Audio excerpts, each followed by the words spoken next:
உள்ளூராட்சி மன்றங்களில் ஆட்சி அமைத்தல் உள்ளிட்ட எதிர்கால அரசியல் நகர்வுகள் குறித்து கொழும்பு பிளவர் வீதியில் அமைந்துள்ள முன்னாள் ஜனாதிபதி ரணில் விக்ரமசிங்கவின் அரசியல் அலுவலகத்தில் விசேட கலந்துரையாடல் ஒன்று இடம்பெற்றுள்ளது.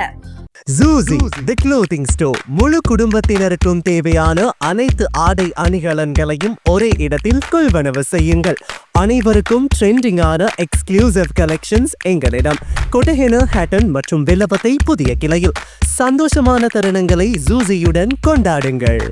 முன்னாள் சபாநாயகர் மஹிந்த யாப்பா அபேவர்தன தலைமையில் இடம்பெற்ற இந்த கலந்துரையாடலில் முன்னாள் ஜனாதிபதி மைத்திரிபால சிறிசேன உட்பட முக்கிய அரசியல் பிரமுகர்களும் கலந்து கொண்டுள்ளனர்.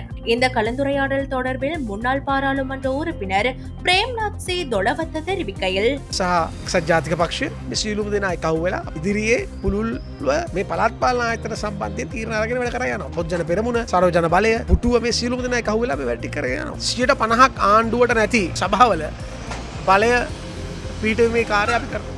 அரசாங்கத்தின் தோல்வி உறுதியாகிவிட்டது. ஒருபுறம் பாதாள உலக குழுக்களின் செயற்பாடுகள் தலை தூக்கியுள்ள நிலையில் மறுபுறம் உப்பு உள்ளிட்ட அத்தியாவசிய பொருட்களுக்கு தட்டுப்பாடு ஏற்பட்டுள்ளது.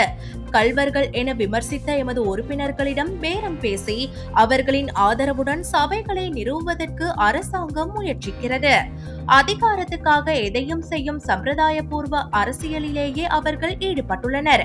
சகல எதிர்க்கட்சிகளுடனும் இணைந்து உள்ளூராட்சி மன்றங்களில் ஆட்சி அமைத்து மக்களுக்கான சேவைகளை வழங்குவோம்.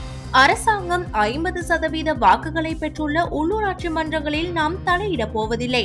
ஆனால் எதிர்க்கட்சிகள் 50% பெற்றுள்ளவற்றில் நிச்சயம் நாம் ஆட்சி அமைப்போம்.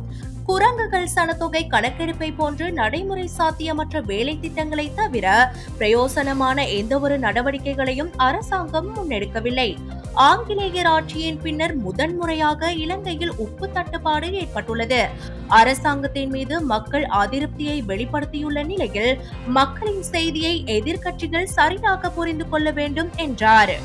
50%ක් ආණ්ඩුවට නැති සභාවල බලය පීඨමේ කාර්යය අපි කරනවා. මොකද පුංචි ආණ්ඩු ගන්න කියලා ජනතාව අපිට කියලා තියෙනවා.